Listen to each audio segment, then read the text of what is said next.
Austrian versus mainstream predictions.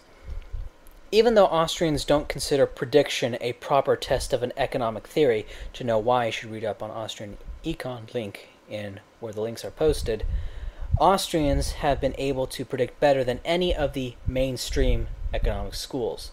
Keynesians, neo-Keynesians, post-Keynesians, neoclassicals, public choicers, and Marxists. Of these, the Marxists have predicted better than any of the non-Austrian schools. Marxists are number 2 in terms of their ability to predict better than all the other schools. Of course, there is an obvious story of Mises predicting the crash in 1929 and Keynes losing his personal fortune in the crash of 1929. Also, the Keynesians widely believed that following World War II, unemployment would be a significant problem. Alvin Hansen, often referred to as the American Keynes, claimed that, quote, "When the war is over, government cannot just disband the army, close down munitions factories, stop building ships, and remove all economic controls," close quote. Alfred Hansen wanted to sustain the war economy in peacetime because he believed that would lead to greater prosperity. Lowell Galloway and Richard Vedder said it best in their presentation to the December 1995 Joint Economic Committee study, quote, the impact of the welfare state on the American economy, close quote. They said, quote, "Disaster did not occur as the federal government did exactly what Alvin Hansen had said it could not do. It disbanded the army, closed the munitions factories, and stopped building ships. All that was left of Hansen's economic recommendations were the wartime controls, and they went by the board in mid-1946 simply because Truman would not accept any watering down of them, and the Congress was unable to override his veto of legislation that would have done just that. Suddenly, on July 1st, 1946, all of Hansen's worst fears had been realized. In the aftermath of the absence of substantial government intervention in the economy, there was a marked increase in the price levels and a rise in unemployment. Okay? However, the unemployment rate increased only to 3.9% for 1946 and stayed at that level in 1947 and averaged 3.8% in 1948. The feared immediate post-World War II depression had not materialized, despite federal government expenditures in 1948 being less than one-third as large as they were in 1944, and despite the disappearance of wartime controls. None of the Keynesian predictions had been validated, close quote. A response one hears from Keynesians is that consumer spending filled in the gap, and so it was still spending that drove the economy in 1946 to 1948, right? Aggregate demand. Aside from the logical problem, the rise in consumer spending did not match the drop in government spending, i.e., total spending fell. Close quote. Excuse me, quote.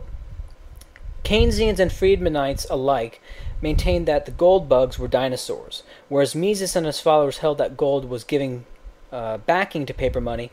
Both the Keynesians and Friedmanite wings of the establishment maintained precisely the opposite, that it was sound and solid dollars that were giving value to gold. Gold, both groups asserted, was now worthless as a monetary metal.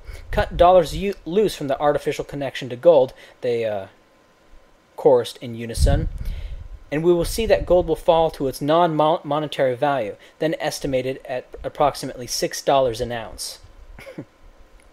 There can be no genuine laboratory experiments in human affairs, but we came as close as we ever will in 1968, and still more definitively in 1971. Here were two firm and opposing sets of predictions. The Misesians, who stated that if the dollar and gold were cut loose, the price of gold in ever more inflated dollars would zoom upward.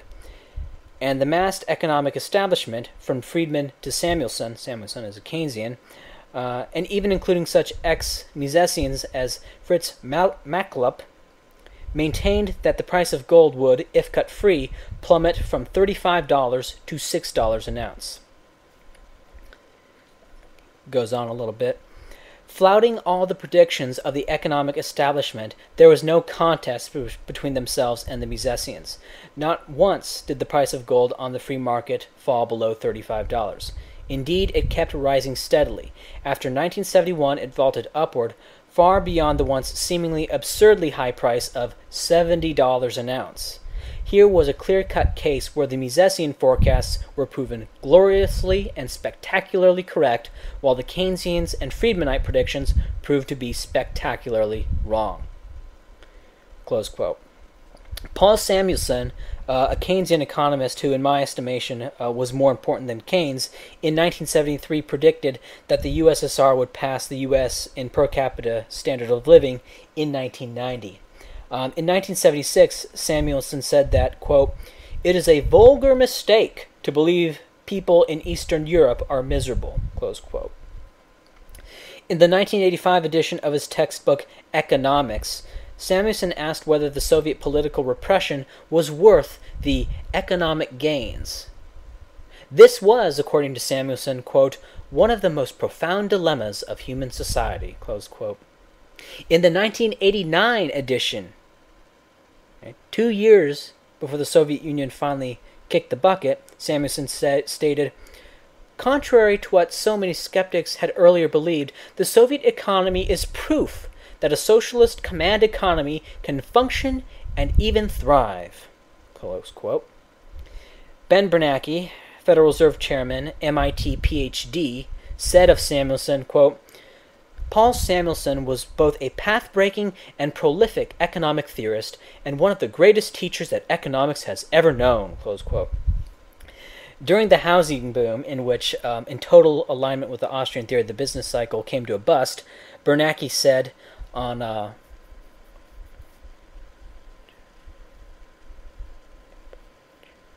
July 1st, 2005, in an interview with CNBC, Bernanke says, "We've never had a decline in housing prices on a nationwide basis. So what is more likely is that housing prices will slow, maybe stabilize, might slow consumption spending a bit. I don't think it's going to drive the economy too far from its full employment path, though." On October 20th of 2005, in testimony before the Joint Economic Committee, Bernanke says, "House prices have risen by nearly 25% over the past 2 years. Although speculative activity has increased in some areas, at a national level, these increases largely reflect strong economic fundamentals." Sorry, I'm butchering this. On November 15th, 2005, the nomination of Ben Bernanke of New Jersey to be the member of the chairman of the Board of Governors for the Federal Reserve System, this is when Ben Bernanke was, having his little hearings, Ben said, With respect to their safety, derivatives for the most part are traded among very sophisticated financial institutions and individuals who have considerable incentive to understand them and to use them properly. The Federal Reserve's responsibility is to make sure that the institutions it regulates have good systems and good procedures for ensuring that the derivatives portfolios are well managed and do not create excessive risk in their institutions. Right, this is the bundled lending that was going on that a few years later would manifest. In February 15th, 2006, in a hearing before the Committee on Financial Services, Ben Bernanke said, "Housing markets are cooling a bit. Our expectation is that the decline in activity or the slowing in activity will be moderate, that house prices will probably continue to rise." In February 15th of 2007, in the semi-annual monetary policy report to Congress, Bernanke says, "Despite the ongoing adjustments in the housing sector, overall economic prospects for households remains good. Household finances appear generally solid, and delinquency rates on most types of consumer loans and residential mortgages remain low."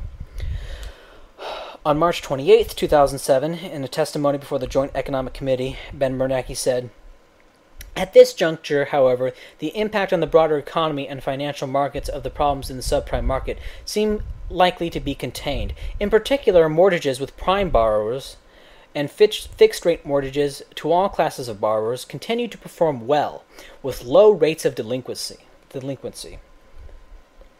On May 17th, 2007, at the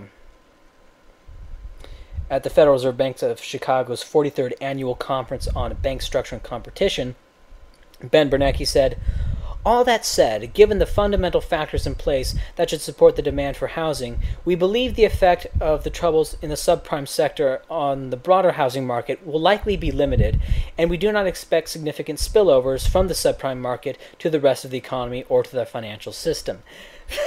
The vast majority of mortgages, including even subprime mortgages, continue to perform well.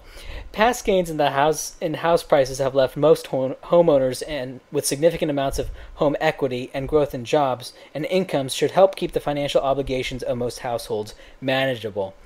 In August 31 of 2007, at the Federal Reserve Bank of Kansas City's Economic Symposium, Bernanke said, "It is not the responsibility of the Federal Reserve, nor would it be appropriate, to protect lenders and investors from the consequences of their financial decisions."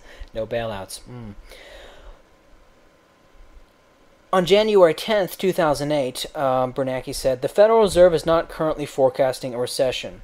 On February 27th, 2008, Bernanke said, on a testimony to the Senate Banking Committee, Bernanke said, "I expect there will be some failures," referring to smaller regional banks, "among the largest banks. The capital ratio... I expect there will be some failures," referring to smaller regional banks. "Among the largest banks, the capital ratios remain good, and I don't anticipate any serious problems of that sort among the large, internationally active banks that make up a very substantial part of our banking system." On June 10th, 2008, at the Boston Federal Reserve's 52nd Annual Economic Conference, Bernanke said, "The risk that the economy has entered a substantial downturn appears to have diminished over the past month or so." On July 18th, 2008, in remarks to the House Financial Services Committee, Ben Bernanke said, "The government-sponsored enterprises are adequately capitalized. They are in no danger of failing." And those quotes were compiled from robvstate.com, and I'll have a link to that where I post the links for this. It would be hilarious if this were not the dominant economic ideology at this point in history. Ben Bernanke is the chairman of the Federal Reserve, and I believe he is the most powerful man on the planet right now.